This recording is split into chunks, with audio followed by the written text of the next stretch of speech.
For anyone who grew up in the 50s or 60s, his show was a staple, usually watched by mom or dad, or requested maybe by grandma when she came to visit. The Lawrence Welk Show and the music played by the band were classic American songs. For 3 decades, the sight of a smiling bandleader in a white dinner jacket, counting his musicians in with a thick accent, was one of the most familiar images on American television.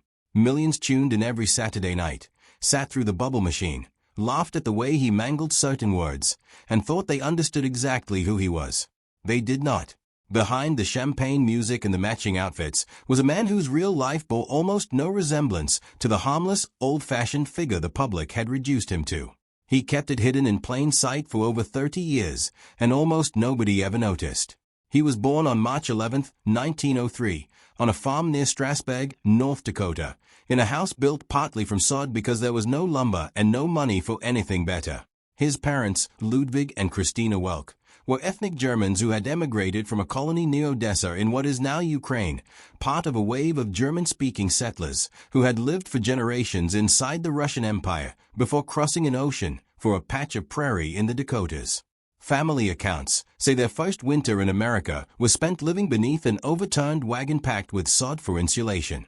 That is the world Lawrence Welk was born into 6 children later, unforgiving, foreign, and almost entirely disconnected from the country that surrounded it. The household spoke German exclusively, not as a habit at the dinner table, but as the only language of the farm, the church, and the small parochial school he attended, taught by German-speaking nuns. He left that school after the 4th grade. Part of it was necessity, since a family with 8 children on a homestead needed labor more than it needed education. Part of it was a ruptured appendix around age 10 that nearly killed him and kept him bedridden for months. During that long recovery, with formal schooling already behind him, he spent his time with an accordion in his hands, an instrument his father had carried across an ocean from the old country. It became the single fixed point of his childhood. By his teens, he was playing for pennies at barn dances and weddings, saving whatever he earned towards something better than the cheap mail-order accordion he had worn out. At 17, he wanted a professional instrument, one that cost $400, an almost unthinkable sum for a Dakota farm family in 1920. His parents had no intention of funding what looked to them like a hobby, so the teenager made his father a proposal instead of a request. He would stay and work the farm without pay until he turned 21. And every cent he earned playing music in the meantime would go straight into the family's pocket, not his own. In exchange, his father would front the money for the accordion immediately. Ludwig accepted. It was, from a purely practical standpoint, an excellent deal for a farmer needing labor. What almost nobody who watched Lawrence Welk on television decades later ever knew was that the amiable old bandleader had negotiated and then flawlessly honored a binding 4-year labor contract with his own father before he was old enough to vote. He kept every term of it. 4 years of unpaid farm work, 4 years of handing over his music earnings, with no renegotiation and no complaint on record. On March 11, 1924, the day the contract expired, he walked off the farm with the accordion he had earned, $3 pinned inside his jacket, a 4th grade education, and almost no command of English. His family believed he was making a mistake. He would later tell interviewers that he did not truly learn to speak English until he was around 21 years old, meaning the accent that critics and comedians spent 30 years imitating on national television was never an act, a bit, or a folksy exaggeration for the cameras. It was a grown man performing live, week after week, in front of tens of millions of people, in a language he had only begun learning as an adult with almost no formal schooling behind him. The single most mocked thing about him was, in reality, the most quietly extraordinary. What came next was over a decade of unglamorous work most viewers never heard about.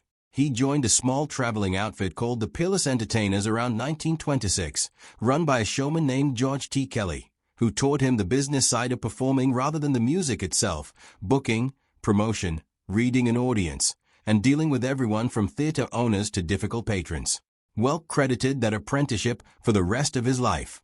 He then began assembling his own bands under a string of names that sound almost comic today, until a 1938 performance in Pittsburgh gave his sound its lasting label, when audiences described it as being like champagne, light and bubbly. He adopted the description completely, built an identity around it, and eventually added the literal bubble machine that would become his signature.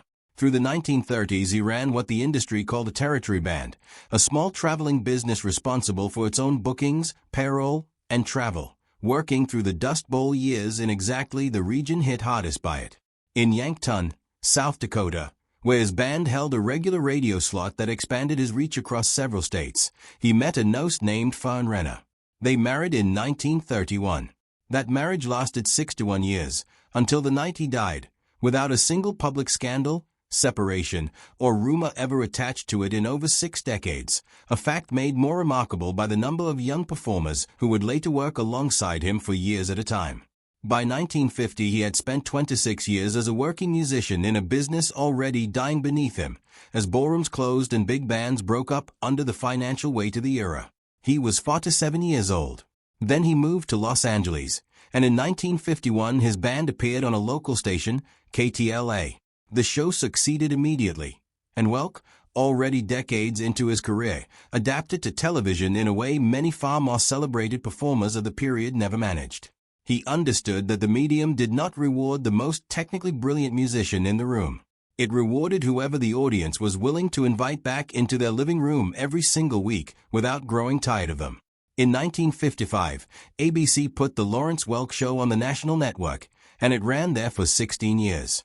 What made it different from other variety programs of the period was a decision almost nobody discussed at the time.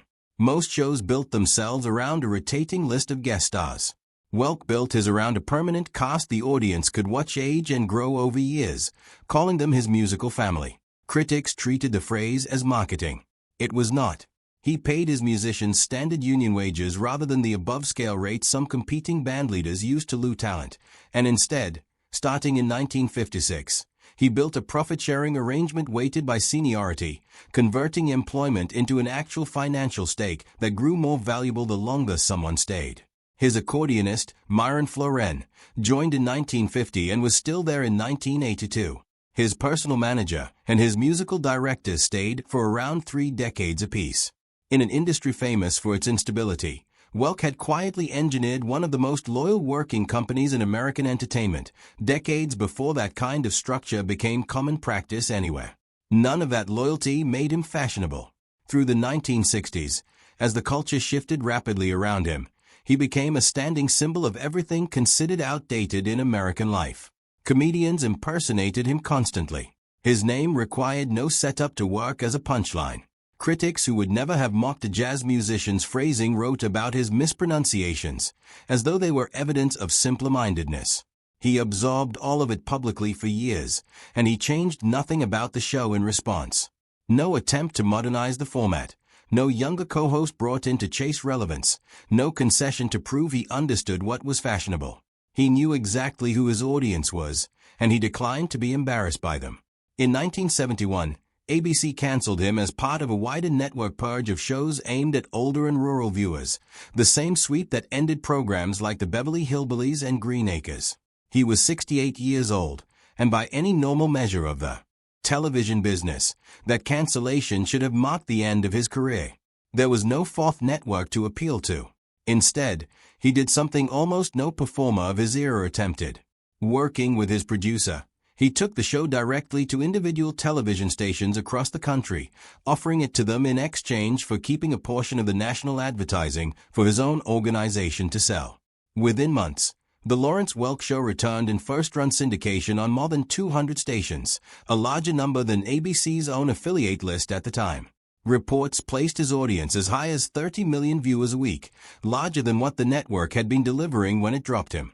He continued producing new episodes for another 11 years, finally stopping in 1982 at the age of 79, having spent roughly a third of his television career proving a major network wrong about the value of the audience it had thrown away. Even after production ended, the show did not disappear. Reruns began airing on public television stations in 1987 and have continued in some form ever since, reaching new viewers decades after the final episode was taped, an unusually long afterlife for a program built entirely out of material that was never tied to a fleeting cultural moment in the first place. He spent his later years introducing the rebroadcasts, appearing at cast reunions, and overseeing a resort community he had built in Southern California, with his children eventually taking on parts of the organization he had assembled.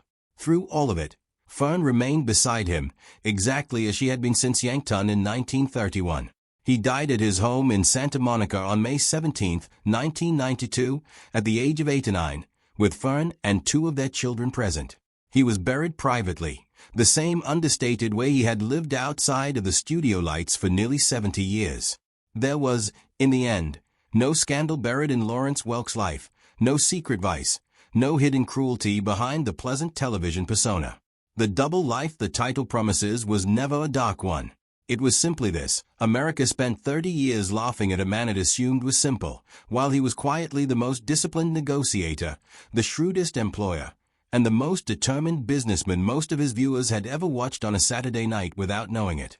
He was a German-speaking farm boy who taught himself English as an adult and then performed live in it for tens of millions of people every week for 31 years. He was a 17-year-old who wrote his own labor contract with his father and honored it to the day it expired. He was an employer who figured out how to keep his people for 30 years in a business built on turnover, and a husband who stayed married to the same woman for 61 years without a single headline to show for it. And he was the man a television network discarded as a relic in 1971, who answered by building a network of his own out of 200 individual stations and outlasting nearly everyone who had counted him out. All anyone ever saw was the bubble machine.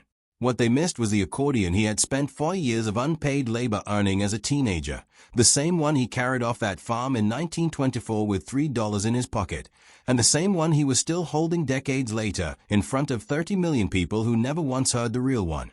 Like, subscribe, and follow for more.